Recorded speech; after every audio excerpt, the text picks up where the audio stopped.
बिस्मिल्लाहिर्रहमानिर्रहीम। अच्छा, सबसे पहले हमें ना ये टर्म हमारे पास है मेजर ऑफ सेंट्रल टेंडेंसी। सबसे पहले आपने क्या करना है, इस टर्म को जो है ना वो अच्छे से समझना है कि ये टर्म किस चीज से रिलेटेड है। ठीक है, अब इसके अंदर देखिए कितने वर्ड्स हैं। मेजर है, सेंट्रल टेंडेंसी है। ठीक है, मेजर का मतलब क्या होता है कि हम किसी चीज को जो है वो किसी की को मापते हैं। मेजर को हम उर्दू में क्या कहते हैं, मापना। ठीक है, किस चीज का हम जो है वो करना चाह रहे हैं, सेंट्रल टेंडेंसी का। सेंट्रल टेंडेंसी का मतलब क्या है, सेंट्रल मतलब सेंटर की तरफ, और टेंडेंसी झुकाव। कितनी वैल्यूज जो है हमारी सेंटर की तरफ जो है वो लाइक कर रहे हैं, हम इस चीज को जो है वो मेजर करना चाह रहे हैं, इसको हम कहते हैं मेजर ऑफ सेंट्रल टेंडेंसी। ठीक है, जो वैल्यूज हमारी सेंटर के अंदर लाइक कर रही हैं, हम उनको जो है वो मेजर करना चाह रहे हैं, उसको हम कहते हैं मेजर ऑफ सेंट्रल टेंडेंसी। अगर हम आपकी बुक के अकॉर्डिंग देखें बायोस्टैट के अंदर, ठीक है, तो आपने अपनी बुक की जो है वो तकरीबन 6 लाइन बनती है। ठीक है, उसको आप हाईलाइट करें अपने पास। छठी लाइन है आपके पास, उसमें लिखा होगा कि tendency of the data about the concentration of values in central part. ठीक है, हम यहाँ से भी इसको पढ़ लेते हैं कि मेजर ऑफ सेंट्रल टेंडेंसी क्या होती है। ये वैल्यू, ये जो डेफिनेशन है ना, ये आपने अपने पास लिखनी है क्योंकि ये बुक के अंदर नहीं लिखी हुई। Measure of central tendency is a single value, एक सिंगल वैल्यू होती है that attempts to describe a set of data, जो कि क्या करती है, एक सेट ऑफ डाटा को डिस्क्राइब करने की कोशिश करती है। किस तरह से कोशिश करती है वो, bye identifying the central position with in that set of data. यानी वो क्या करती है कि उस डाटा के अंदर जो सेंट्रल पोजीशन होती है उसको आइडेंटिफाई करती है, और सेंट्रल पोजीशन को देखते हुए उस डाटा को एक्सप्लेन करने की कोशिश करती है। ठीक है, आपसे अगर पूछा जाता है कि सेंट्रल टेंडेंसी क्या है, तो आपने कहना एक सिंगल वैल्यू है जो कि क्या करती है, किसी भी सेट ऑफ डाटा को एक्सप्लेन करने की कोशिश करती है। वो सेट ऑफ डाटा को एक्सप्लेन करने की कोशिश करती है कैसे, उसकी जो सेंट्रल पोजीशन पे जो भी चीज लाई कर रही होती है उसको मेजर करके उसको बताने की कोशिश करती है, तो उसको कहते हैं मेजर ऑफ सेंट्रल टेंडेंसी। तो बेसिकली आपने इससे ये आइडिया लगाना है कि कोई भी ऐसी वैल्यू जो कि सेंटर में लाई कर रही होती है, ठीक है, उसकी कंसंट्रेशन जो होती है वो सेंट्रल पार्ट के ऊपर होती है, उसकी डिस्ट्रीब्यूशन जो है वो सेंटर में है, उसको हम कहते हैं सेंट्रल टेंडेंसी। ठीक है, कोई भी वैल्यू जिसकी डिस्ट्रीब्यूशन सेंटर के अंदर है उसको हम कहते हैं सेंट्रल टेंडेंसी। ठीक है, सेंट्रल टेंडेंसी जो है उसका मेजरमेंट, उसकी मेजरमेंट जो है वो 3 तरीकों से हो सकती है। ठीक है, एक है हमारे पास है मीन, एक हमारे पास है मीडियन, और एक हमारे पास है मोड। ठीक है, सेंट्रल टेंडेंसी के ये 3 तरीके ही हैं जो हमने पढ़ने हैं, आपकी बुक के अंदर भी ये 3 ही मेंशन है, मीन है, मीडियन है और मोड है। ठीक है, अब हम सबसे पहले जो है वो मीन को डिस्कस करेंगे। ठीक है, सिंपल मीन कह लें या इसको अरिथमेटिक मीन कह लें। ठीक है, ये दोनों जो है वो सेम ही टर्म्स हैं। ठीक है, मीन को ही हम अरिथमेटिक मीन भी कहते हैं। ठीक है, तो मीन होता क्या, बेसिकली हमारे पास मीन होता है हमारे पास के सम ऑफ ऑल दी ऑब्जर्वेशंस। ठीक है, जितनी भी ऑब्जर्वेशंस हैं एक डिस्ट्रीब्यूशन के अंदर, आपने उनको डिवाइड करना है टोटल नंबर ऑफ ऑब्जर्वेशन के साथ। ठीक है, मीन क्या है जी, आपने सम को डिवाइड किया है टोटल नंबर के साथ, ये हमारे पास मीन है, ये इसको आप अरिथमेटिक मीन भी कह सकते हैं। ठीक है, इसकी अगर हम फॉर्मूला एक देखें तो सम ऑफ ऑल दी वैल्यूज, ठीक है, जितनी भी वैल्यूज हमारे पास हैं और उनका नंबर कितना है। जैसे हमारे पास एक वैल्यू है 6, एक है 5, एक है 9, एक 1 है और एक 2 है। ठीक है जी,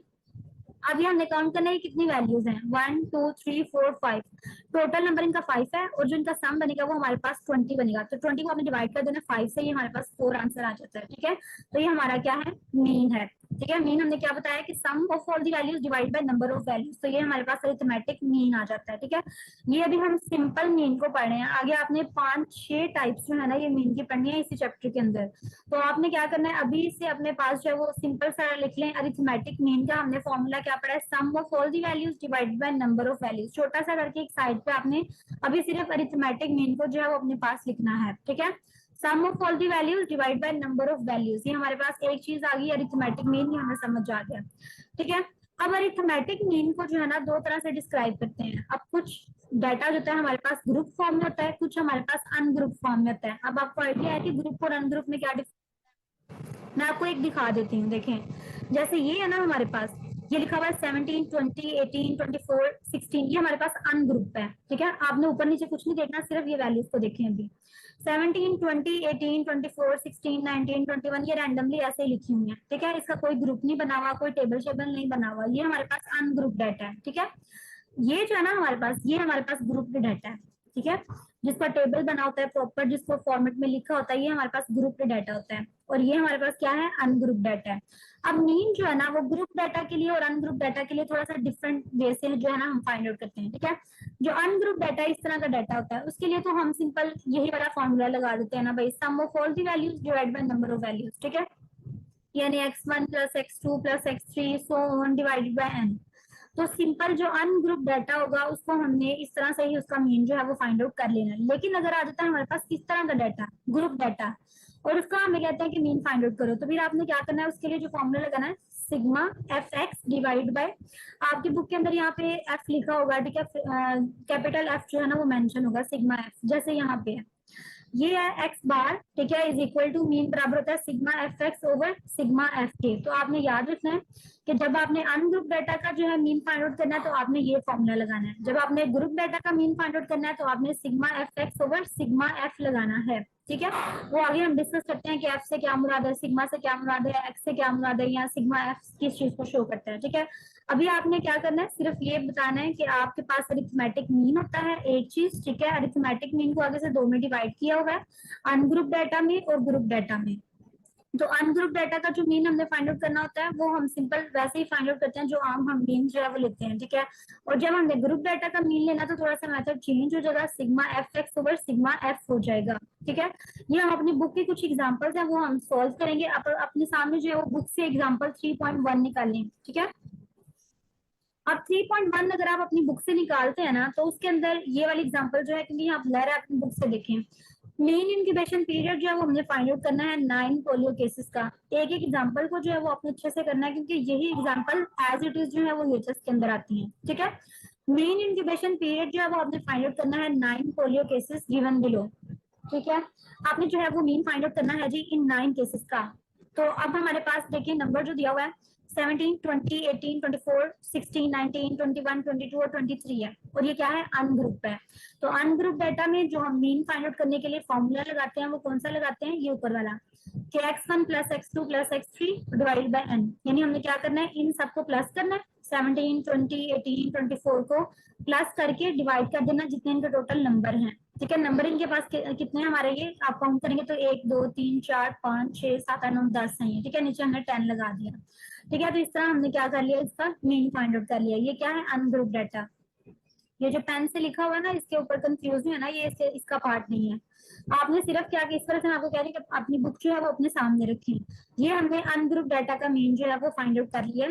ठीक है, सिग्मा जो है वो हमने लगाया एक्स और डिवाइडेड बाय एन, ये हमारे पास अनग्रुप का हो गया। नेक्स्ट एग्जांपल आपने अपनी बुक के ऊपर देखनी है 3.2। ठीक है, 3.2 पे आप जाएंगे ना तो उसमें उसने कहा है find the mean weight of 100 person from the following frequency distribution. आपने जो है ना वो 100 लोगों का जो है वो मीन फाइंड आउट करना है। ठीक है, अभी हमारे पास ग्रुप डाटा है, तो ग्रुप डाटा में हमने क्या पढ़ा था कि हमने sigma F x over sigma F लगाना है। ठीक है, अब यहाँ पे देखें, ये वेट जो है केजी में हमें दिया हुआ है। ठीक है, ये हमारे पास एक्स की वैल्यू को रिप्रेजेंट करता है। एक्स जो है वो हमने वेट ले लिया, नंबर ऑफ पर्सन यहाँ पे हमने ले लिए हैं, इसको हमने एफ लिखा है। ये आपने हमेशा याद रखना है, जब भी आप ग्रुप डाटा लेंगे ना उसमें जो नंबर होंगे ना वो हम एफ से रिप्रेजेंट करेंगे। ठीक है, उनको आपने एन से रिप्रेजेंट नहीं करना, उनको एफ से रिप्रेजेंट करना है। हाँ, कुछ एरियाज इस तरह जाते हैं कि ये नेगी की बुक में ही ना उसने एफ को फिर एन बना दिया होगा। ठीक है, तो आपने उससे कंफ्यूज नहीं होना, ये नंबर जो है ना इसको हम एफ से भी रिप्रेजेंट कर सकते हैं। ठीक है, तो ये नंबर है हमारे वेट को हमने एक्स से रिप्रेजेंट कर दिया, ये सारी लाइन वेट की आ गई, फिर हमारे पास नंबर्स आ गए यहाँ पे। ठीक है, ये एफ है और ये एक्स है, हमने इन दोनों को क्या किया, मल्टीप्लाई किया सीधी तरह, यहाँ पे हमारे पास ये वैल्यूज आ गई। ठीक है, ये एफ एक्स की सारी वैल्यूज हैं, इनको हमने ऐड कर दिया तो ये 60110 जो है वो हमारे पास आ जाता है। अब हमारे पास जो फॉर्मूला है वो क्या है, sigma F x over sigma F. ठीक है, तो सिग्मा एफ एक्स का मतलब क्या है कि आपने एफ एक्स को पहले मल्टीप्लाई करना है और उसकी जितनी भी वैल्यूज आएंगी उन सबको ऐड कर देना है। ठीक है, तो ये हमने एफ एक्स को जो है वो मल्टीप्लाई करके उन सारी वैल्यूज को ऐड कर दिया, तो यहाँ पर 6010 आया था, उसको हमने ऊपर लिखा। उसके बाद हमने सिग्मा एफ यानी जो एफ हमारे पास नंबर ऑफ पर्सन हैं उनको हमने ऐड करना है कि ये कितने हैं, उसको हमने 100 की जगह पे लिख देना है। ठीक है, और अब आपने ये याद रखना है कि ये ना होगा यहाँ पे आप नंबर ऑफ पर्सन की जगह आप एन लगा के तो सिग्मा एक्स ओवर एन करके तो वो दूसरा फाइंड आउट कर लें। ये आपने हमेशा याद रखना है, पहले आपने देखना है क्वेश्चन आया है तो आपका डाटा किस फॉर्म में है, ग्रुप फॉर्म में है या अनग्रुप फॉर्म में है। ठीक है, अगर अनग्रुप फॉर्म में है तो फिर आपने सिग्मा एक्स ओवर एन लगाना है, ठीक है। अब इस क्वेश्चन में मैंने खुद देखा बच्चे क्या मिस्टेक करते हैं, ये वेट को एक्स ही लिखते हैं, नंबर ऑफ पर्सन को एन लिख देते हैं, ठीक है, फिर सिग्मा एक्स ओवर एन करके तो वो अपना क्वेश्चन सोल्व कर लेते हैं। लेकिन आपने पहले देखना है कि ये डाटा ग्रुप फॉर्म में है या अनग्रुप फॉर्म में है। अगर तो अनग्रुप में है तो हमने ये फॉर्मूला लगा देना है, ठीक है, सिग्मा एक्स ओवर एन, और अगर ग्रुप फॉर्म में है तो sigma F x over sigma F लगाना है आपने, ठीक है। और इस तरह से जो है ये क्वेश्चन अटेम्प्ट करना है। अब हमने मीन जो है वो फाइंड आउट कर लिया दो चीजों का, कि ग्रुप फॉर्म में हो और अनग्रुप फॉर्म में हो तो हमने किस तरह से मीन फाइंड आउट करना है, ठीक है जी। अब एक और चीज आती है हमारे पास, हमें कैसे फाइंड करना है अगर क्लास इंटरवल्स आ जाए हमारे पास, ठीक है। क्लास इंटरवल्स क्या होते हैं, ये जैसे आपको यहाँ पे नजर आ रहा है 0 to 10, 10 to 20, 20 to 30, ठीक है, जिसमें इंटरवल्स के हिसाब से क्लासेस बनी होती हैं, ठीक है। इंटरवल कहते हैं वक्फे को, ठीक है, कि 0 से 10 के दरमियान जो है वो 10 डिजिट्स हैं, फिर 10 से 20, जिसमें ये छोटा सा आपको डिजिट नजर आए ना, ये हैश का या स्लैश का, तो इसको हम कहते हैं क्लास इंटरवल बन गई हमारा, ठीक है। तो 0 से 10 है, 10 से 20 है, 20 से 30 है, क्लास इंटरवल्स है। अब हमने पढ़ा कि मीन हम ग्रुप डाटा का किस तरह से फाइंड आउट कर सकते हैं, अनग्रुप डाटा का किस तरह से फाइंड कर सकते हैं। अब तीसरी चीज हम ये पता लगाने लगे कि अगर हमारे पास क्लास इंटरवल्स आ जाते हैं तो उनका मीन हम किस तरह से फाइंड आउट करेंगे, ठीक है। अब हमें क्वेश्चन दिया हुआ है एग्जांपल 3.3 आप देखेंगे तो उन्होंने आपके पास जो है वो ये क्लास इंटरवल दे दिए हैं 0 से 10, 10 to 20, 20 to 30 और 30 to 40, ये मार्क्स है आपके पास। और नंबर ऑफ स्टूडेंट्स उन्होंने हर के 0 से जिन बच्चों ने 0 से 10 तक नंबर हासिल किए हैं ना वो 3 बच्चे हैं, जिन बच्चों ने 10 से 20 तक नंबर हासिल किए हैं वो 22 हैं, जिन बच्चों ने 20 से 30 तक लिए हैं वो 35 हैं, ठीक है। इस तरह करके उन्होंने नंबर ऑफ स्टूडेंट्स के साथ मेंशन कर दिए। अब आपको बस इतना को डाटा दे दिया है, वो कह रहे हैं कि मीन फाइंड आउट करें, ठीक है। अब आप सोच में पड़ जाएंगे, ना तो हमारे पास इसमें एक्स है, ठीक है, ना ही उन्होंने हमें जो है वो एक्स की वैल्यू दी है, तो हम मीन किस तरह से फाइंड आउट करें। तो फिर आपने क्या करना है, इस केस में आपने सबसे पहले एक्स की वैल्यू निकालनी है। एक्स क्या होता है हमारे पास, एक्स हमारे पास होता है मिड वैल्यू, ठीक है। हम क्या करते हैं, देखिए यहाँ पे सबसे पहले एक्स निकालने के लिए ना आपने देखना है 0 और 10 के दरमियान जो मिड वैल्यू है वो कौन सी बन रही है, ठीक है। तो ये हम देखेंगे, ये हमारे पास, अच्छा सबसे पहले तो आपने देखा ना ये ग्रुप डाटा है, ठीक है, यहाँ से पता चल गया कि ये ग्रुप की फॉर्म में दिया हुआ है। तो ग्रुप डाटा के लिए हमने जो फॉर्मूला लगाना है वो भी हमें पता चल गया, ये वाला formula sigma F x over sigma F वाला फॉर्मूला लगाना है, ठीक है। अब इसमें हमारे पास देखिए एक्स भी नहीं है, ठीक है, एक्स है आपके पास कोई नहीं है एक्स, ठीक है। एफ तो चलो ठीक है हमें मिल गया, नंबर ऑफ स्टूडेंट्स जो है ना वो हमारे पास उन्होंने दिया हुआ है, ठीक है। लेकिन हमारे पास जो है एफ तो दिया हुआ है लेकिन एक्स नहीं दिया हुआ। अब एक्स आपने फाइंड आउट करना है, ठीक है। तो एक्स फाइंड आउट करने के लिए आपने क्या करना है कि पहले जो इंटरवल दिया हुआ ना उसकी आपने मिड वैल्यू लेके जाना है, वो आपका एक्स होगा। जैसे यहाँ पे हम देखते हैं, तो यहाँ पे देखें ये हमारे पास 0 to 10, इसकी मिड वैल्यू होगी 5, 10 से 20 इसकी मिड वैल्यू होगी 15, फिर 20 से 30 है, इसके दरमियान वाला जो है वो 25 आएगा, 30 से 40 के 35 आएगा, 40 से 50 के जो दरमियान वाला हिस्सा है वो कौन सा है, 45 है, ठीक है। मिड वैल्यू एक्स सब हमने फाइंड आउट कर ली है, ठीक है। और एफ जो है वो हमें पहले ही दिया हुआ था, ठीक है, नंबर ऑफ स्टूडेंट्स एफ हमें पहले ही जो है वो दिया हुआ था। तो अब हमने क्या करना है कि सिग्मा नहीं, पहले हमने क्या करना है एफ एक्स फाइंड आउट करना है, ठीक है। तो एफ को आपने एक्स सब मल्टीप्लाई कर देना। अब देखिए यहाँ पे इसने नंबर ऑफ स्टूडेंट्स को आई से रिप्रेजेंट किया है, तो आपने इन चीजों से कंफ्यूज नहीं होना, ठीक है। आप इसको चेंज करके एफ बना दें, आपकी मर्जी है। ये ग्रुप डाटा तो उसको आप एफ लिख सकते हैं, इसमें कोई इशू नहीं है, ठीक है। तो ये आई से या इस तरह के जब नाम चेंज होते हैं तो आपने कंफ्यूज नहीं होना, इसको आप एफ बना दें अपनी तरफ से, ठीक है। एफ और एक्स को आपने मल्टीप्लाई किया, 5 3 15 आ गया, ठीक है। 15 को 22 से मल्टीप्लाई किया 330, इस तरह 100 होना है ये सारा कुछ, ठीक है। एफ एक्स हमारे पास जो है वो अब ये वैल्यू आ चुकी है 15, 330, 875, 1050, ठीक है। तो हमारे पास यहाँ फॉर्मूला में सिग्मा एफ एक्स है, सिग्मा का मतलब होता है इन सबको जमा करना है आपने, ठीक है। तो एफ एक्स सबको जमा कर दिया हमने, तो 2720 आ गया, 2720 को ऊपर रखा, सिग्मा एफ है यानी जो एफ हमारे पास ये नंबर ऑफ स्टूडेंट्स था, ये देखिए इधर उसने खुद ही मेंशन कर दिया कि सिग्मा एफ है ये, ठीक है। तो एफ को हमने जब सम किया तो ये हमारे पास 100 आ जाएगा, ठीक है। तो 2720 को 100 से डिवाइड किया तो हमारे पास 27.2 जो है वो वैल्यू आ जाएगी। तो क्लास इंटरवल्स में हमारे पास सिर्फ क्या डिफरेंस आया कि हमने मिड वैल्यू फाइंड आउट करनी थी, बाकी सारा कुछ हमें दिया हुआ था, बस हमने मिड वैल्यू फाइंड आउट करनी थी। और वो मिड वैल्यू हमने किस तरह से फाइंड की, क्लास इंटरवल के दरमियान वाली वैल्यू हमने ले लेनी है, ठीक है। अब हमने क्या कर लिया, हम दोबारा से एक दफा देख लेते हैं कि मीन हमने पढ़ा है, अभी तक हमने जो है वो मीन स्टार्ट किया होगा, अरिथमेटिक मीन। उसमें हमने ग्रुप डेटा का एक केस पढ़ा, एक हमने अनग्रुप डेटा का केस पढ़ा, ये वाला सिंपल, जिसमें सिग्मा एक्स ओवर एन लगना था। फिर हमने ग्रुप डेटा का केस पढ़ा जिसमें sigma F x over sigma F लगना था। ग्रुप डाटा के अंदर ही अगर हमें फर्स्ट करें कि ग्रुप डाटा में नंबर्स नहीं दिए, क्लास इंटरवल्स दिए हैं, तो फिर हमने फॉर्मूला तो वही लगना है sigma F x over sigma F, लेकिन हमने क्या करना है कि मिड वैल्यू जो होती है वो फाइंड आउट कर लेनी है। ठीक है, तो ये हमारे पास मेन जो है वो 3 तरीकों से अभी हमने पढ़ लिया है। ठीक है जी। अब आपके पास जो अगली चीज है ना वो थोड़ा सा स्टूडेंट्स को कंफ्यूज करती है, पेज नंबर 30 से।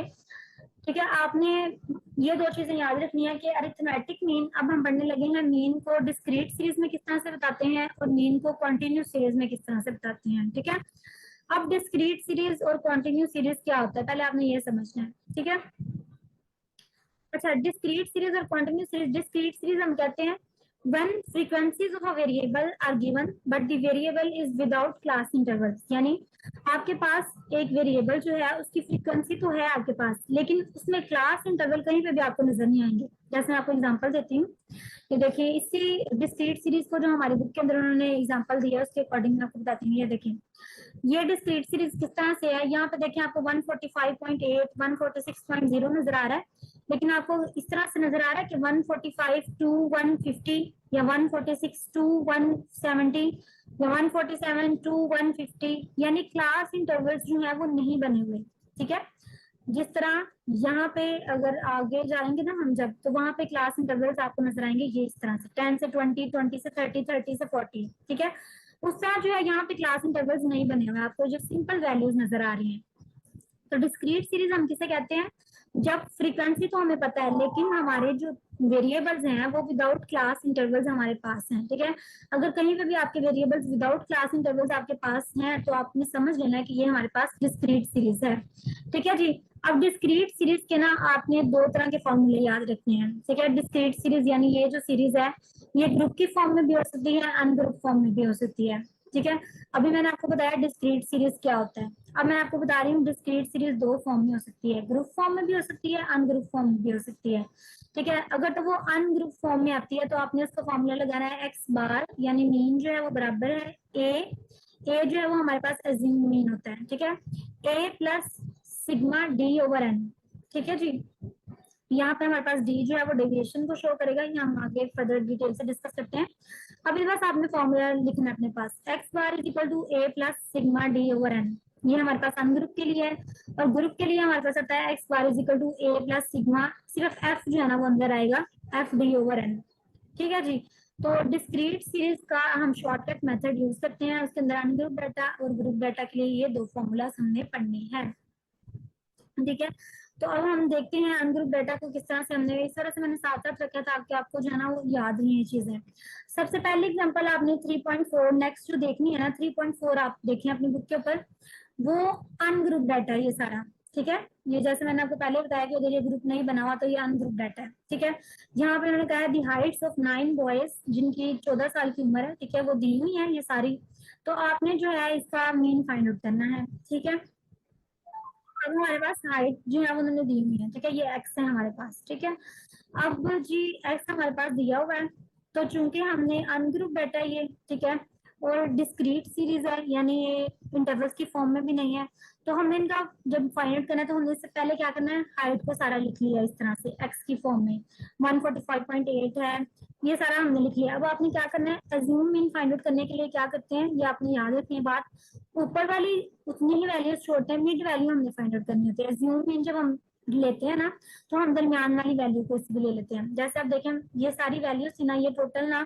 हमारे पास थी 9 वैल्यूज थी ना, तो हमने 4 ऊपर वाली छोड़ी, 4 नीचे वाली छोड़ी, जो दरमियान वाली वैल्यू थी ना उसको हमने अपना एज्यूम ले लिया। ठीक है, जब भी आपको एज्यूम लेना पड़ेगा ना तो वो इस तरह से देंगे वैल्यूज के, वो ना ऑड फॉर्म में होंगी, यानी आप ऊपर और नीचे 3-3 छोड़ के दरमियान वाली एक ले लो, ऊपर नीचे 4-4 छोड़ के दरमियान वाली एक ले लो। ठीक है, तो आपने 4 ऊपर छोड़ी, 4 नीचे छोड़ी, दरमियान वाली आपने वैल्यू ले ली, आपका एज्यूम मीन हो जाता है। अब हमने एज्यूम नहीं ले लिया, अब हमारे पास जो फॉर्मूला था अनग्रुप डाटा के लिए उसमें आता है हमारे पास x bar is equal to A हमारे पास आ गया, plus sigma D over N. ठीक है, अब डी हमने फाइंड आउट करना है, डी क्या होती है, डेविएशन होती है, deviation from what, deviation from assume mean. ठीक है, कि ये जो वर्ड है, ये जो हमारे पास हाइट है, ये अज्यूम मीन से कितनी डेविएट कर रही है। तो 145.8 को आपने माइनस करना है ए से, अज्यूम मीन से 150.6 से, तो आपके पास आ जाएगा -4.8। इस तरह से आपने 146 को भी माइनस करना है 150.6 से, आपके पास आ जाएगा -4.6। ठीक है, सब कुछ है इस तरह आपने बारी बारी 150.6 से माइनस करते जाना है। ठीक है, तो आपके पास जो है ना ये वाले फिगर्स आ जाएंगे। ठीक है, अब आपने अपने फॉर्मूले को पहले से ही साइड पे लिख लेना और आपने देखते जाना कि मुझे इसमें और क्या क्या चाहिए भी। ठीक है, ए हमारे पास आ गया। अब हमारे पास सिग्मा डी चाहिए था, हमें हाली डी नहीं चाहिए भाई, हमें सिग्मा डी चाहिए, हमें इन सब का एडिशन चाहिए। तो हमने क्या करना है, इन सबको ऐड कर लेना है। ठीक है, जो प्लस वाली वैल्यूज थी उनको आपने ऐड कर लिया, उससे आया +13.8। जो माइनस वाली वैल्यूज थी उनको ऐड कर लिया, उससे आया -15.4। आपने प्लस माइनस माइनस होता है, ठीक है, 15.4 में से 13.8 निकाल दें, आपके पास आ जाएगा -1.6। तो सिग्मा डी हमारे पास आ गया -1.6। सिर्फ आपने अब क्या करना है, ए की जगह पे ए लगा दिया, ए की जगह पे हमने लगाया 150.6। ठीक है, सिग्मा डी हमारे पास आ गया 1.6, वो हमने लगा दिया। और एन कितना, काउंट करेंगे कितने नंबर है आपके पास, 1 2 3 4 5 6 7 8 और 9। ठीक है, ये 9 टोटल हाइट्स हमें दी हुई है। ठीक है, तो आपने एन की जगह पे 9 लगा दिया, तो आपने बाद में प्लस माइनस करेंगे तो आपके पास ये आंसर आ जाएगा अनग्रुप डाटा के लिए। ठीक है जी, तो अब हमने डिस्क्रीट सीरीज का अनग्रुप जो है वो फाइंड आउट कर लिया। अब हमने डिस्क्रीट सीरीज का ग्रुप फाइंड आउट करना है। ग्रुप डाटा में अगर हो वैल्यू हमारे पास इस तरह से दी हुई है, ठीक है, तो आपने जो है वो इसका फाइंड आउट करना है मीन। तो मीन फाइंड आउट करने के लिए अगेन आपने पहले अपना फॉर्मूला मेंशन किया, x bar is equal to A plus sigma F D over N. ठीक है, ये दोनों मिलते जुलते हैं, बस आपने याद रखना है अनग्रुप में एफ नहीं है और ग्रुप में जो है ना वो एफ आ जाएगा। ठीक है, तो A plus sigma F D over n लगाया हमने, सेम उस तरह से ही हमने सारे काम करने हैं। एक्स जो है वो मेंशन किया, पहले एक्स की वैल्यू लिख दी आपने, ये जो डेज ऑफ कन्फाइनमेंट उसने आगे एक्स लिखा भी हुआ है। ठीक है, सारी एक्स वाली वैल्यूज लिख दी, उसका हमने अज्यूम मीन फाइंड आउट की। ठीक है, अब यहाँ पे अज्यूम मीन देखें, आप कहेंगे कि ये वैल्यूज जो है वो टोटल कितनी है, 1 2 3 4 5 6 7 8। ठीक है, अब ये 8 वैल्यूज हैं। अब स्टूडेंट्स कंफ्यूज होते हैं कि 8 में हम किस तरह से करेंगे ना, मतलब ये तो और थी ना, तो हमने 4 ऊपर छोड़ी 4 नीचे छोड़ी और हमने अज्यूम मीन फाइंड आउट कर लिया। लेकिन अब इस केस में अगर इवन नंबर आ जाए तो फिर आपने क्या करना है। ठीक है, फिर आपने ये देखना है कि किसकी फ्रीक्वेंसी, किसकी जो नंबर है, नंबर जो सबसे ज्यादा होगा ना वो आपका अज्यूम मीन होगा। जैसे अज्यूमिंग, ये देखिए 7 का नंबर सबसे ज्यादा है, यानी जो उन्होंने कहा था कि डेज ऑफ कन्फाइनमेंट 5 है तो उसमें नंबर ऑफ प्रेग्नेंट वुमेन 10 है। ठीक है, अगर 6 है उसमें 15 है, 7 वाले में 7 डेज में 17 है आपके पास, 8 वाले में 12 है। ठीक है, तो जब इवन होगा, यानी जिसको हम कहते हैं कि जुफ्त, ठीक है, इवन नंबर होगा, तो उसमें आपने ये देखना है कि किसकी फ्रीक्वेंसी ज्यादा आ रही है। ठीक है, आपने ये वाली लाइन देखनी है, फिर उसमें आपने देखना है जिसकी फ्रीक्वेंसी ज्यादा आ रही होगी वो आपका अज्यूमिंग बन जाएगा। ठीक है, तो ये एक बहुत इंपॉर्टेंट बात है कि अनग्रुप डाटा में आपने देखना है कि अगर तो ऑड नंबर है, अगर ऑड नंबर है तो फिर आपने ऊपर नीचे की छोड़ के दरमियान वाला अज्यूमिंग ले लेना है। लेकिन अगर आपके पास ऑड नंबर नहीं आता, आपके पास इवन नंबर आ जाता है, 2 है 6 है 4 है 8 है, ठीक है, इस तरह की कोई वैल्यू आती है, तो फिर आपने मूव करना है अपनी फ्रीक्वेंसी की तरफ, अपनी फ्रीक्वेंसी को देखना है, जिसकी फ्रीक्वेंसी सबसे ज्यादा होगी वो आपका अज्यूमिंग बन जाएगा। ठीक है, अब इसकी फ्रीक्वेंसी सबसे ज्यादा थी तो ये हमारा अज्यूमिंग बन गया। ठीक है जी, अब हमने क्या करना है, अगेन वही सारा प्रोसेस है, डी फाइंड आउट करना है। तो x माइनस ए हम किस तरह से करेंगे, x जो है हमारे पास यहाँ पे 6 है। ठीक है, x हमारे पास क्या था, ये 5 है सबसे पहले। ठीक है, उसमें से आपने माइनस कर देना 17 को। ठीक है, x माइनस ए जो, सॉरी 7 को, x माइनस ए करना है आपने, 5 में से 7 को माइनस किया तो हमारे पास आ गया -2। ठीक है, उसके बाद हमारे पास 6 में से हमने -7 किया तो हमारे पास -1 आ जाएगा। इस तरह से आपने जो है ना वो सारे ये डिजिट्स हैं वो फाइंड, 7 में से -7 करेंगे तो 0 ही आएगा यहाँ पे। ठीक है, फिर 8 में से 7 को माइनस किया, यानी इन सब में से ना ये जो x की जितनी वैल्यूज हैं उसमें से आपने अज्यूमिंग को माइनस करते जाना है, तो आपके पास d की वैल्यू आ जाएगी। ठीक है, अब ये d की वैल्यू आ गई है तो आपने क्या करना है, f और d को इधर ही मल्टीप्लाई कर देना है। ये 10 है, ये -2 है तो ये -20 आ गया, 15 मल्टीप्लाई -1 -15 आ गया, 17 को 0 से मल्टीप्लाई करोगे तो 0 ही आएगा, 12 को 1 के साथ करोगे तो 12 आ जाएगा। ठीक है, इस तरह से जितने भी एफ डी की सारी वैल्यूज आ गई हैं।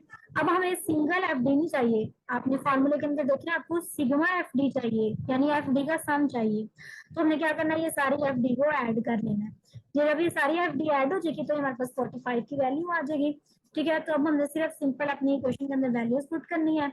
ठीक है, ए की जगह 7 लगा दिया, सिग्मा एफ डी की जगह 45 आ जाएगा, एन हमारा कितना है 75, वो हमने मेंशन कर दिया। ठीक है, और इसको सोल्व कर लेंगे तो हमारे पास 7.6 की वैल्यू आ जाएगी। जो मेन चीज थी ना बताने वाली वो ये थी कि एक डिस्क्रीट सीरीज जो है उसमें जो फॉर्मूलाज लगने हैं, ग्रुप के लिए कौन से लगने हैं, अनग्रुप के लिए कौन से लगने हैं, ये आपने याद रखना है। ठीक है, और एज्यूम मीन को किस तरह से आपने फाइंड करना है, जब ऑड नंबर होगा, जब इवन नंबर होगा, तब आपने किस तरह से फाइंड करना है एज्यूम मीन को। ठीक है, तो आपने जो है वो इस तरह से मूव ऑन करना है नेक्स्ट की तरफ। तो ये जो है वो हमने मेन का अभी तक हम पढ़ रहे हैं। ठीक है, अभी हम मेन पे ही अटके हुए हैं। तो अगर आपको इसकी समझ लग रही है तो फिर हम आगे की तरफ मूव करते हैं। अगर किसी को इसमें कोई कंफ्यूजन है अभी तक जो हमने पढ़ा है तो वो मुझे बता सकते हैं।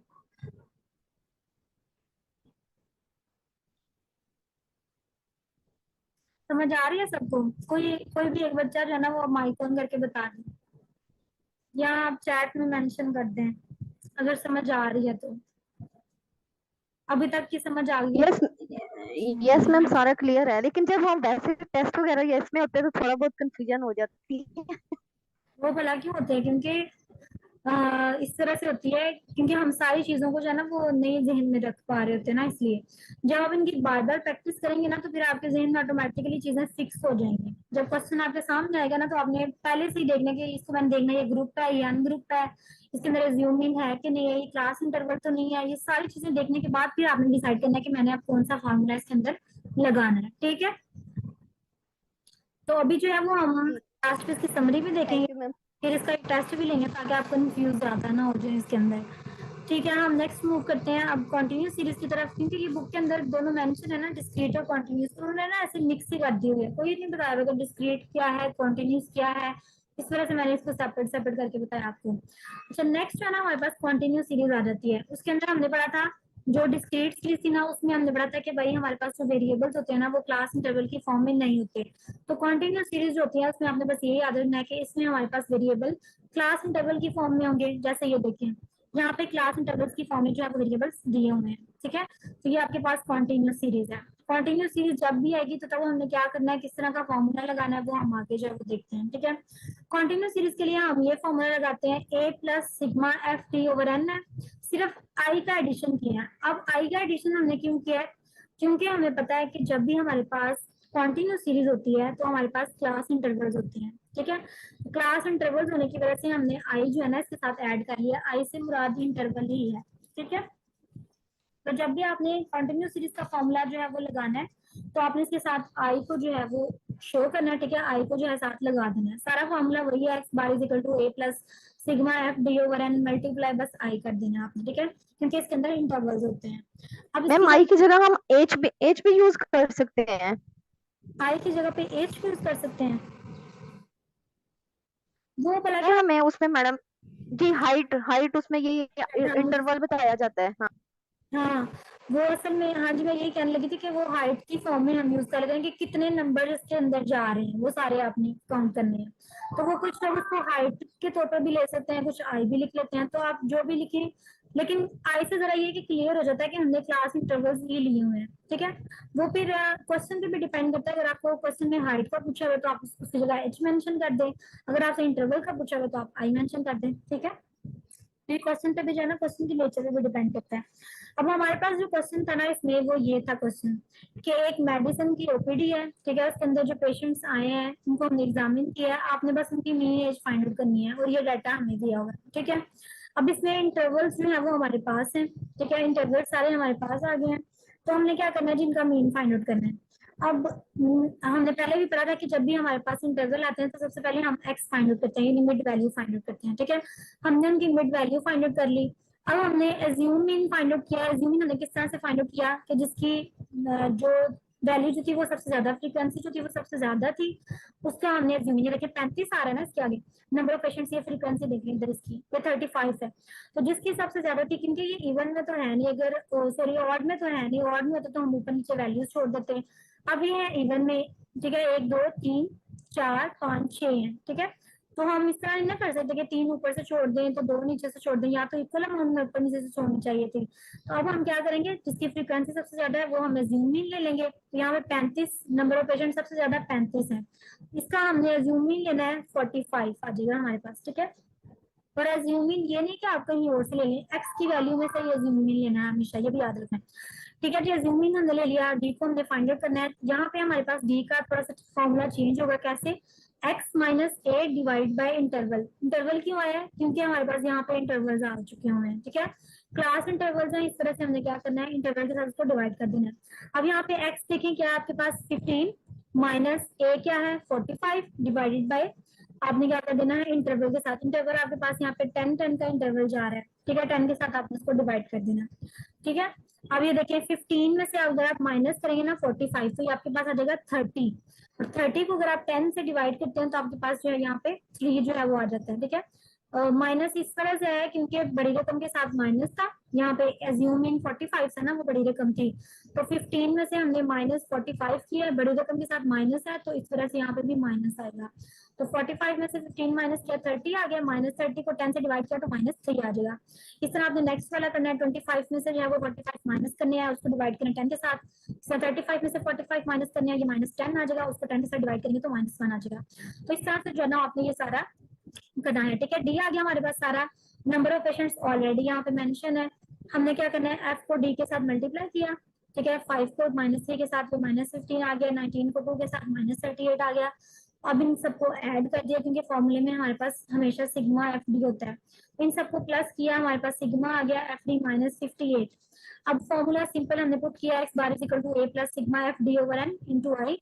तो आई हमारे पास 10 है। ठीक है, इंटरवल जो है ये देखे ना, 10 से 20 तक 10 का डिफरेंस है, 20 से 30 के अंदर भी 10 डिजिट्स हैं, 30 से 40 में भी 10 डिजिट्स हैं, 40 से 50 में भी 10 डिजिट्स हैं। इस तरह से इंटरवल जो फाइंड आउट करते हैं, तो ये 10 हमने मेंशन कर दिया। ठीक है, साथ 45 प्लस माइनस 58 ओवर 103 मल्टीप्लाई 10 किया, तो आगे कैलकुलेशन है सिंपल, वो आप खुद भी कर सकते हैं। ठीक है, तो ये हमारे पास जो है वो कॉन्टिन्यूस सीरीज का भी हमने जो है वो कर लिया है। ठीक है, ऑलमोस्ट मेरे ख्याल से ये लास्ट है, कंपोजिट ग्रुप का मीन किस तरह से फाइंड करते हैं। ठीक है, तो इससे पहले जो है ना आगे मूव ऑन करने से पहले, बल्कि ये करें ये लास्ट ही है। ठीक है, कंपोजिट ग्रुप ना आपके पास होता है कि सारी वैल्यूज ना आपके पास मिक्स आ गई हैं। ठीक है, आपके पास उन्होंने मीन भी दे दिया, 2 मीन दे दिए हैं, 2 वैल्यूज दे दी हैं, तो फिर आपने क्या करना है, उसके लिए फॉर्मूला आप किस तरह से लगाएंगे, देखिए हम देख लेते हैं। यहाँ पे फॉर एग्जाम्पल हमें कहते हैं कि the mean of 2 samples of size, दो जो है ना उन्होंने हमें क्या दिए हैं, 2 साइज दिए हैं, एक का साइज n1, साइज को हमेशा n से रिप्रेजेंट करते हैं। ठीक है, n1 हमारे पास 30 है, n2 हमारे पास 50 है, उसके बाद हमारे पास 2 ही मीन आ गए हैं। ठीक है, अभी तक हमने सिर्फ एक मीन की बात की थी, जितनी भी हमने बात की एक मीन की बात की। अब हमारे पास अगर 2 मीन और 2 सैंपल साइज आ जाए, तो फिर हमने क्या करना होता है, फिर हमने ये फॉर्मूला लगाना होता है, एक्स बार मीन बराबर होता है n1 पहले वाला सैंपल, पहले वाले का मीन, प्लस दूसरे वाले का सैंपल और दूसरे वाले का मीन। ठीक है, डिवाइडेड बाय पहले वाला सैंपल प्लस दूसरे वाला सैंपल। इसको हम इधर से देख लेते हैं। ठीक है, n1 हमारे पास 30 था, n2 हमारे पास 50 था, x1 बार यानी ये मीन जो है पहली वैल्यू का 32.5 और 54 दिया हुआ था, सिंपल वैल्यूज पुट किया और हमारे पास आंसर आ गया। ठीक है, तो मीन के जितने भी फॉर्मूला थे आपकी बुक के अंदर, ठीक है, जितने यूएचएस में पूछे जा सकते हैं वो बस इतने ही थे। हमें समरी जो है वो देख लेते हैं यहाँ पे, जो जो हमने अभी तक जो है वो डिस्कस किया। हमने सबसे पहले अनग्रुप डाटा का मीन डिस्कस किया था। ठीक है, simple sigma X over N जो है वो हम लगा सकते हैं। ठीक है, अनग्रुप डाटा के लिए। फिर हमने डिस्कस किया कि ग्रुप डाटा अगर आज टेबल शेबल बने हुए आज हमारे पास, तो उसमें हमने क्या करना है, सिग्मा एफ एक्स लगा के डिवाइड बाय सिग्मा एफ आपने लगाना है। ठीक है, उस एन से ना स्टूडेंट्स कंफ्यूज हो जाते हैं, इसलिए आपने यहाँ पे सिग्मा एफ लगा देना। ये हमने एक चीज डिस्कस कर ली। दूसरी चीज हमने फिर डिस्क्रीट सीरीज को डिस्कस किया था। डिस्क्रीट सीरीज हमने कहा था इस तरह की सीरीज होती है जिसके अंदर क्लास इंटरवल नहीं होते। ठीक है जी, तो डिस्क्रीट सीरीज के लिए हमने दो जो थे ना कैटेगरीज पढ़ी, अनग्रुप डाटा और ग्रुप डाटा। अनग्रुप डाटा के लिए डिस्क्रीट सीरीज में हमने फॉर्मूला लगाया X bar is equal to A plus sigma D over N. ठीक है, लेकिन जब वो डाटा ग्रुप में चला गया तो सिर्फ डी और सिग्मा के साथ हमने एफ का एडिशन कर देना, बाकी सारा फॉर्मूला वही रहेगा। ठीक है, X bar is equal to A plus sigma F D over N. उसके बाद हमने जो थर्ड चीज पढ़ी वो हमने कॉन्टिन्यू सीरीज पढ़ी। कॉन्टिन्यू सीरीज में हमने पढ़ा कि इसके अंदर क्लास इंटरवल्स आपको जरूर नजर आएंगे। ठीक है, तो हमने क्या किया, ये जो डिस्क्रीट वाला फॉर्मूला था ना, सारा फॉर्मूला ये वाला लगा के बस उसके आगे मल्टीप्लाई बाय आई कर दिया, क्योंकि हमें इसके अंदर जो है वो क्लास इंटरवल्स नजर आ रहे हैं इस वजह से। ठीक है, X bar is equal to A plus sigma F D over N into I. Last में हमने चौथी चीज पढ़ी कि कंपोजिट ग्रुप होता है, अगर हमने उसका मीन फाइंड आउट करना हो तो उसका मीन हमें किस तरह से फाइंड करना है, क्योंकि 2 सैंपल दिए होते हैं, 2 मीन दिए होते हैं, तो n1 x1 bar plus n2 x2 bar divided by n1 plus n2। ठीक है, इस तरह से करके हमने जो है वो मीन फाइंड आउट करना है। ये सारी आपकी जो थी मीन की टोटल स्टोरी है, जितनी भी आपके चैप्टर के अंदर जो है वो दी हुई है।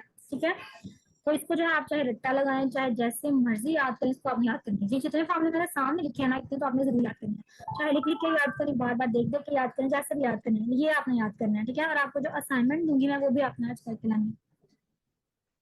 अच्छा, ये मेन का टॉपिक अगर क्लियर है ना, तो हम आगे जो है वो मूव करें। फिर आगे हमारे पास मीडियम भी है, मोड भी है, लेकिन ये है कि मीडियम और मोड जो है ना वो बहुत सिंपल है।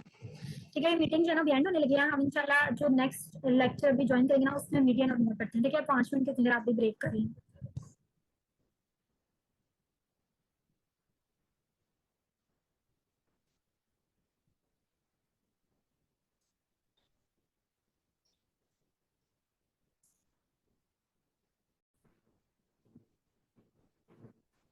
अच्छा, मीन जो है वो अपना सारा डिस्कस कर लिया आज का। ठीक है, अब जो नेक्स्ट टॉपिक हमारे पास है मीडियन और मोड, ये दोनों छोटे छोटे टॉपिक। ठीक है, इनको हम जल्दी जल्दी से डिस्कस करेंगे। आगे हमारे पास है ना मीडियन आ जाता है। अब मीडियन की जो टर्म है ना वो रिप्रेजेंट करती है जो मिडिल टर्म होती है, उसको हम मीडियन कहते हैं। ठीक है, अब जो इसकी डेफिनेशन है ना, आपको इसकी डेफिनेशन में स्टूडेंट्स जो है थोड़े कंफ्यूज होते हैं। इसकी डेफिनेशन इस तरह से लिखी जाती है, value of the middle term और average of the values of the middle term. ठीक है, अब ये दो अलग अलग चीजें हैं। जैसे हमने ऊपर बात की थी ना कि अगर value of the middle term हम कब कहेंगे और average of the values of the middle term हम कब कहेंगे, इसको आपने वैसे मीडियन का ये याद रखना है, मिडिल वैल्यू होती है। ठीक है, जो मिडिल वैल्यू है वो हम कहते हैं मीडियन है। ठीक है, अगर तो हमारे पास डाटा, जिस तरह हमने ऊपर बात की, अगर हमारे पास डाटा ऑड होता है, ठीक है, इसमें देखिए ऑड डाटा मतलब 1 2 3 4 5 6 7 जो है हमारे पास यहाँ पे नंबर्स थे। ठीक है, इसमें हमने 3 जो है यहाँ से छोड़े, 3 यहाँ से, दरमियान वाली वैल्यू हमें मिल गई 6। तो 6 जो है वो हमारा मीडियन होगा। ठीक है, इस डेफिनेशन को देखते हुए हमने ये डेफिनेशन बनाई थी कि value of the middle term is called median. ठीक है, लेकिन फिर उन्होंने कहा कि अगर इवन केस हो जाए, तो उसमें जैसे हम कहते हैं कि यहाँ से हमने ये कितने नंबर है, 1 2 3 4 5 6 7 8 नंबर है। ठीक है, तो 8 नंबर्स में यहाँ से 3 छोड़े, तो यहाँ से 3 छोड़े, दरमियान में अब 2 वैल्यूज रह जाती हैं, 5 और 6। फिर हमने क्या करना है, इनको ऐड करके, क्योंकि ये 2 वैल्यूज है तो 2 में डिवाइड कर देना है। ठीक है, तो हमारे पास जो है वो क्या, जो वैल्यू आ जाएगी वो हमारे पास जो होगी वो उसका मीडियन होगी। ठीक है, 5.5 आती है आपके पास। ठीक है, 30 को डिवाइड करो 2 के, सॉरी 11 को डिवाइड करना है 2 के साथ, तो आपके पास 5.5 आ जाता है। तो ये आपके पास मीडियन होता है। इसको देखते हुए उन्होंने ये वाली डेफिनेशन बनाई कि average of the values of the middle term, यानी जो मिडिल टर्म है उसका जो एवरेज होगा उसको हम कहते हैं मीडियन। तो आपको इसकी डेफिनेशन की समझ आ गई है कि डेफिनेशन इसकी दो तरह से बनी है। एक तो है कि value of the middle term, ठीक है, ये value of the middle term ये भी मीडियन हो सकता है। और दूसरे नंबर पे average of the values of the middle term, यानी जो दो मिडिल टर्म्स हैं उनका एवरेज हो, उसको भी हम मीडियन कह सकते हैं। बस केसेस डिफरेंट हो सकते हैं, एक में ऑड हो सकता है, एक में इवन हो सकता है। ठीक है जी, अब नेक्स्ट हम मूव करते हैं। ये सिंपल है, तो हम सिर्फ एग्जांपल्स देखेंगे अपनी बुक के ऊपर। 3.8 वाली आपने एग्जांपल जो वो देखनी है। यहाँ पर उन्होंने कहा कि जी वेट दिया हुआ 15 स्टूडेंट्स का इस तरह से करके। ठीक है, अब आप इनको काउंट करेंगे ना, जब तक ये आपके पास 15 है ना, मतलब ये ऑड है, इस तरह से है। तो आपने सिंपल क्या करना है, 15 है ना, 7 इधर छोड़नी है, 7 इधर छोड़नी है, दरमियान वाली वैल्यू आपका मीडियन होगी। सिंपल सी बात, यहाँ से देखें, 7 आपने इधर से छोड़ी, 7 इधर से छोड़ी, जो दरमियान वाली वैल्यू है, पहले आपने सॉरी इनको अरेंज करना है, क्योंकि ये अनअरेंज फॉर्म है ना। 30 है, 37 है, 34 है, 28, कोई वैल्यू ना अरेंज नहीं है, पहले आपने इनको अरेंज करना है असेंडिंग ऑर्डर में, यानी छोटे से बड़े की तरफ।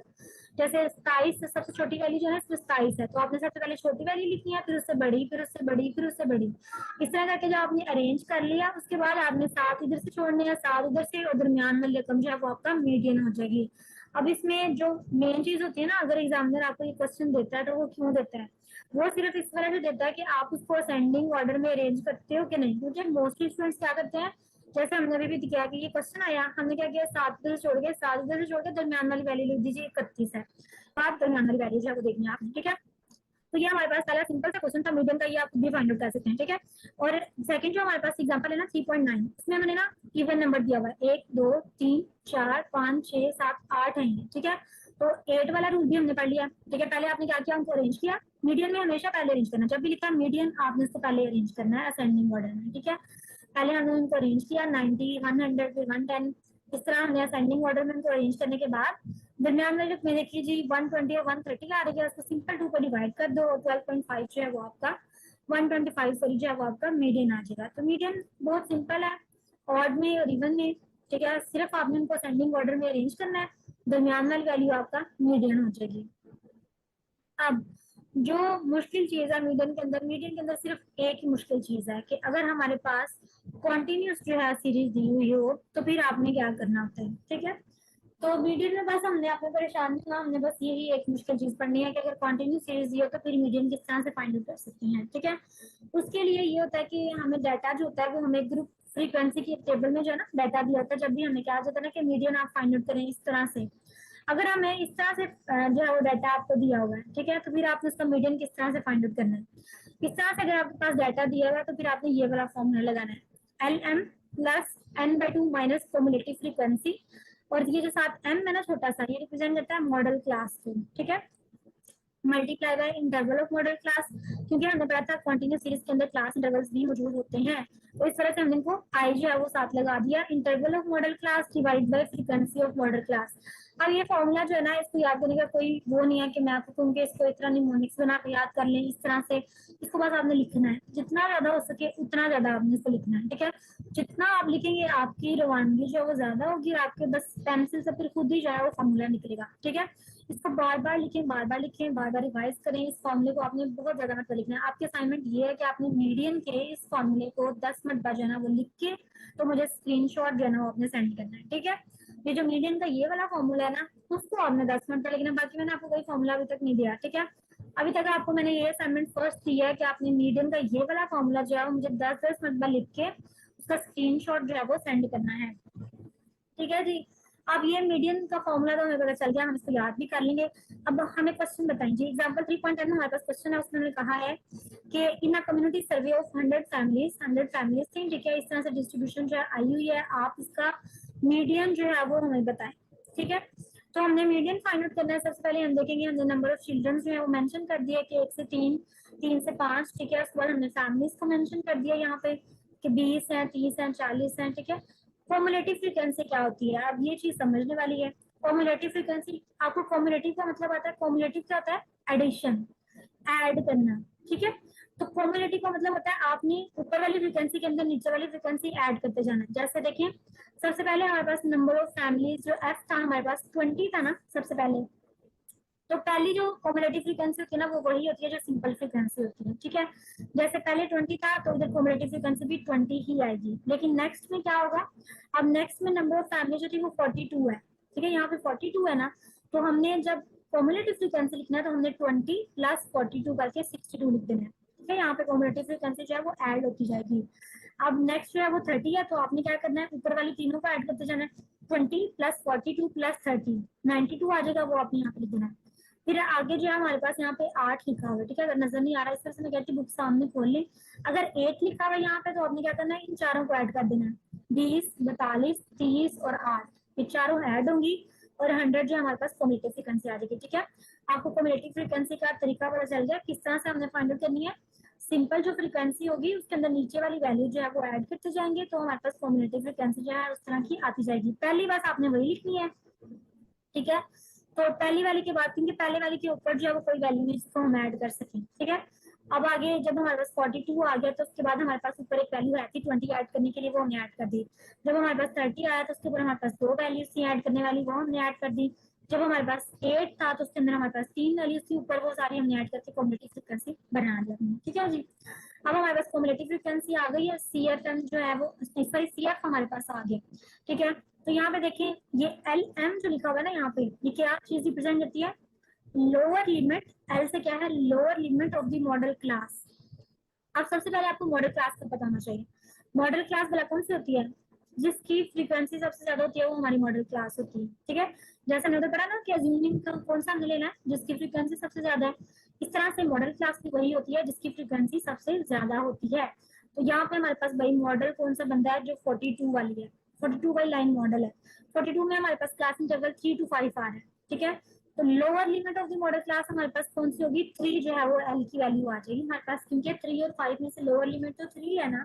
तो lower limit of the modal class हमारे पास क्या आएगा, 3 एल एम की वैल्यू हमारे पास 3 आ गई है। अच्छा जी, आप बताएं frequency of the modal class क्या है। तो फ्रीक्वेंसी ऑफ मॉडल क्लास यहाँ से देखिए 42 है यहाँ से, ठीक है। फ्रीक्वेंसी जो मॉडल क्लास की 42 है वो हमने लिख दी। अच्छा, वो कहते हैं कोमुलेटिव फ्रीक्वेंसी ऑफ मॉडल क्लास जो है वो कौन सी है ना। तो देखिए कोमुलेटिव फ्रीक्वेंसी जो है मॉडल क्लास की वो कौन सी है हमारे पास, 62। 62। यही बात आपको बताने लगी हूँ कि जब आपने मॉडल क्लास की कोमुलेटिव फ्रीक्वेंसी लेनी है ना, नेक्स्ट में हमारे पास क्वेश्चन आएंगे, तो आपने हमेशा उससे पीछे वाले की वैल्यू लेनी है, ठीक है। जब भी आपको कहें कि मॉडल क्लास की कोमुलेटिव फ्रीक्वेंसी जो है वो लेनी, तो कोमुलेटिव फ्रीक्वेंसी चूंकि हमने ऐड करके बनाई होती है, तो इस तरह से हम क्या करते हैं, एक डिजिट पीछे जाते हैं और पीछे वाले की वैल्यू जो है ना वो हमने लेनी होती है, ठीक है। यहाँ पे एक स्टार बना के ये आप बेशक अपने पास लिख भी लें, ठीक है। ये हमने जब पूरा चैप्टर पढ़ा था उसके बाद हमें पता चला था कि कोमुलेटिव फ्रीक्वेंसी जब मॉडल क्लास की हम लेते हैं तो हमेशा उससे पीछे वाली वैल्यू जो है वो लेनी होती है, ठीक है। क्योंकि वो कहते हैं कि हमने एडिशन करके बनाया होता है, हमने कोमुलेटिव फ्रीक्वेंसी को 20 के अंदर 42 ऐड किया है, ठीक है, पीछे वाली वैल्यू ऐड की होती है, तो इस तरह से हम पीछे वाले की वैल्यू जो है वो कोमुलेटिव फ्रीक्वेंसी के तौर पर लेते हैं। तो अभी नेक्स्ट हम करेंगे 2-3 जब हम कोमुलेटिव फ्रीक्वेंसीज की वैल्यू लेंगे तो फिर आपको ये बात जो है ना एक तो शो भी हो जाएगी और आपके माइंड में भी जो है वो थोड़ी सी बैठ जाएगी। ये बात आप यहाँ पे लिख लें कि आपने कोमुलेटिव फ्रीक्वेंसी हमेशा पीछे वाले की लेनी होती है। इस तरह से मैंने यहाँ पे 20 लिया, ठीक है, 62 नहीं ली। कोमुलेटिव फ्रीक्वेंसी आपने पीछे वाले की लेनी है। यहाँ पे हमने 20 डाल दिया। अब इंटरवल जो है वो मॉडल क्लास का वो आपने देखना है, तो इंटरवल हमारे पास 2 का है, 3 से 5 तक के अंदर जो वैल्यूज आती हैं वो कितनी है, 2 है, ठीक है। यहाँ पे हमारे पास 2 इंटरवल आ गया। अब हमने बस सिंपल क्या करना है, वैल्यूज पुट करनी है, ठीक है। एन हमारे पास कितना है, एन जो है वो हमारे पास यहाँ पे आता है 50, ठीक है। एन बाय 2 है ना तो 50 आ जाएगा। एन हमारे पास वैसे 100 है, ठीक है। यहाँ पे एन की वैल्यू जो टोटल 100 है, लेकिन हमने क्योंकि एन बाय 2 है फॉर्मूले में, तो 100 को डिवाइड करेंगे 2 के साथ तो हमारे पास 50 आ जाएगा, ठीक है। तो आगे हमने ये सारी सिंपल वैल्यूज पुट किया, हमारे पास 4.5 जो इसका मीडियन आ जाएगा। अब इसमें जो चीज याद रखने वाली है ना, सिर्फ ये याद रखने वाली है, एक तो मीडियन का फॉर्मूला, एक आपने ये बात याद रखनी है कोमुलेटिव फ्रीक्वेंसी बनाते हैं किस तरह से, टेबल। टेबल तो हमने बना लिया, अब जब हमने मॉडल क्लास की कोमुलेटिव फ्रीक्वेंसी लेनी है तो वो किस तरह से लेनी है, ठीक है। वो आपने याद रखना है, 62 नहीं लेनी, उससे पीछे वाली की जो वैल्यू होगी वो आपने साथ में मेंशन करनी है, ठीक है जी। ये 3 चीजें थी जो इसके अंदर इंपॉर्टेंट थी, ये आपने याद रखनी है। अब हमारे पास मीडियन का टॉपिक बस इतना ही था, ये खत्म हो गया है, ठीक है। मीडियन के अंदर हमने देख लेते हैं एक दफा, सिर्फ सिंपल ऑड इवन का किस तरह से लेना है, मीडियन मिडिल वैल्यू किस तरह से लेनी है, ठीक है। और हमने जो एक मुश्किल वाला फॉर्मूला ये वाला पढ़ा बस। जब कंटिन्यूस सीरीज आ जाएगी तो फिर आपने यानी क्लास इंटरवल आ जाएंगे और मीडियन फाइंड आउट करने का कहा क्या, फिर आपने इस तरह से मीडियन फाइंड आउट करना है। अब हमारे पास लास्ट टॉपिक है हमारा, उससे भी आसान चुनूंगा, छोटा सा टॉपिक है, मोड क्या होता है, ठीक है। मोड हमारे पास जो है ना, आपने सिंपल कह देना जी, मोस्ट फ्रीक्वेंटली जो चीज रिपीट हो रही होती है ना उसको हम मोड कहते हैं, यानी सबसे ज्यादा आने वाली जो वैल्यू है वो हमारे पास क्या होती है, मोड होती है। अब ये देखिए यहाँ पे 1 3 4 6 6 7 8 है ना, हमें कहते हैं इसका मोड बताएं। मोड क्या होगा जी, 6, क्यों, क्योंकि 6 दो मत पाया भाई, तो इस तरह से मोड जो है वो हमारे पास 6 है, ठीक है। जो रिपीट हो रहा है, जो ज्यादा मत आ रही है चीज, वो आपके पास आपका मोड होता है, ठीक है जी। अब एक से ज्यादा मोड भी हो सकते हैं, जैसे ये देखें इसमें 1 3 3 3 5 6 6 ट्रिपल 9 है। अब ये 3 में का 3 आया, 3 में का 9 आया, इसका मोड क्या होगा। अब आप सोच में पड़े कि 3 हम लिखेंगे 9 लिखें, आप दोनों लिख सकते हैं, 3 और 9 दोनों इसके मोड हैं, ठीक है। जो वैल्यू सबसे ज्यादा रिपीट हो रही है वो उसका मोड है। अब इसमें जो कह लो कि थोड़ा मुश्किल काम की तरफ हम अगर मुड़े तो मोड का जो लास्ट ये फॉर्मूला है, ठीक है। क्योंकि जब भी ग्रुप की बात आती है ना तो चीज हमेशा कॉम्प्लेक्स हो जाती है, ठीक है। आपने वो मीडियन वाला फॉर्मूला भी 10 मिनट लिखना है और ये जो मोड वाला फॉर्मूला ना ये भी 10 मिनट लिखना है, क्योंकि ये दो फॉर्मूला बस ये दो कंफ्यूज जो है ना स्टूडेंट्स कंफ्यूज होते हैं इसमें, और इन्हीं दो में जो है ना गड़बड़ होती है। अब मोड का फॉर्मूला हमारे पास है जी, L lower limit of the modal class plus f m show करता है frequency of the modal class minus f one. अब एफ वन क्या चीज है, एफ वन जो है ना जो मॉडल क्लास की फ्रीक्वेंसी है ना, जो उससे पीछे वाली क्लास है उसको हम एफ वन लेते हैं, जो उससे आगे वाली क्लास होती है उसको एफ टू लेते हैं। जैसे अब मैं आपको यहाँ पे दिखा दूं तो ज्यादा बेहतर होगा, जैसे यहाँ पे देखिए ये है ना, यहाँ पे मॉडल क्लास हमारी कौन सी है, 20 वाली, ये मॉडल क्लास बनी ना क्योंकि इसकी फ्रीक्वेंसी सबसे ज्यादा आ रही है, नंबर ऑफ स्टूडेंट्स एफ से हम रिप्रेजेंट करेंगे इसको, ये 3 है 8 है 12 है 20 है 15 है और 2 है, मॉडल क्लास हमारी बनेगी 20 वाली, ठीक है। ये हमारी है एफ एम हमारी 20 है। अब 20 से जो पीछे वाली वैल्यू है ना 12, वो आपकी F1 बनेगी, और 20 से जो आगे वाली वैल्यू होगी ना वो आपकी 15, वो आपकी F2 बनेगी। ठीक है, तो F1 F2 का आपको पता चल गया, जो आपकी मॉडल क्लास से पीछे है वो F1 है, जो मॉडल क्लास से आगे है वो F2 है। ठीक है, जब हम इधर देख लेते हैं, F1 हमें समझ आ गया क्या है, इंटरवल आपको पता है, इंटरवल जितने का भी होगा वो आपको लिखना है 2FM। ठीक है, FM again model frequency minus F1 जो पीछे वाले किया है, और F2 जो आगे वाले किया। इस फॉर्मूले के अंदर सिंपल चीजें पुट करनी है, ये हमें जब उन्होंने डब्बा दे दिया भाई इसको सॉल्व करो, इसका मोड निकाल दो बस। तो हमने कहना है क्लास इंटरवल हमारे पास कितना है, देखिए 30 से 35, 35 टू 40, 5 का जो ना वो इंटरवल आ रहा है, आई की वैल्यू हमारे पास 5 आ गई। नेक्स्ट चीज जो हमारे पास है, हमने मॉडल क्लास फाइंड आउट कर ली, ये वाली 45 टू 50 वाली मॉडल क्लास है, क्योंकि इसकी फ्रीक्वेंसी सबसे ज्यादा है 20। ठीक है जी, अच्छा मॉडल क्लास की फ्रीक्वेंसी भी फाइंड कर ली, FM20 है, F1 पता चल गया 12 है, F2 पता चल गया 15 है। ठीक है, अब सिर्फ क्या करना है, अंदर पुट कर दो वैल्यूज को। अच्छा, lower limit of the modal class, lower limit of the modal class कितनी है, ये हमारी मॉडल क्लास है ना, इसकी लोअर लिमिट कितनी है 45 है। ठीक है, ये लोअर लिमिट है, ये अपर लिमिट होती है। ठीक है, तो लोअर लिमिट हमारे पास 45 है, अपर लिमिट 50 है, क्योंकि हमने लोअर लिमिट लगानी है हम बस 45 पुट करेंगे। ठीक है, L is equal to 45 plus FM की जगह हमने 20 लगा दिया, F1 की जगह 12 आ गया, 2 को मल्टीप्लाई किया, फिर FM20 के साथ माइनस F1 कितना है 12 माइनस F2 कितना है 15। तो इसको आप कैलकुलेटर के साथ थोड़ा सा सॉल्व करेंगे तो आपके पास 48.1 kg जो अप्रोक्सीमेटली आ जाएगा। तो मोड जो है वो बहुत अच्छा है, वो थोड़ा सा ही है, बस इतना कोई है कि आपने मोड की जो है वो ये बताना है कि मोस्ट रेपिटेटिवली वाली कौन सी है, और एक इसका थोड़ा सा मुश्किल सा फॉर्मूला ये आपने याद करना है। ठीक है, 2 असाइनमेंट्स मैंने आपको दे दिए हैं, मीडियन का फॉर्मूला 10 मिनट का लिखना है और ये मोड वाला फॉर्मूला 10 मिनट का लिखना है। ठीक है, अब दिस बिल्कुल लास्ट चीज, लास्ट स्लाइड हमारे पास, अगर आपको कोई बंदा कहता है भाई रिलेशनशिप बता दो मीन मीडियन और मोड के दरमियान, या आपको एमसीक्यू आ जाता है कि मीन मीडियन मोड के दरमियान रिलेशनशिप क्या होता है। ठीक है, तो मोड जो है बराबर होता है 3 मीडियन माइनस 2 मीन। ठीक है, ये बात बस आपने याद रखनी है, ये बस ऐसे एफिशिएंसी बढ़ाने के लिए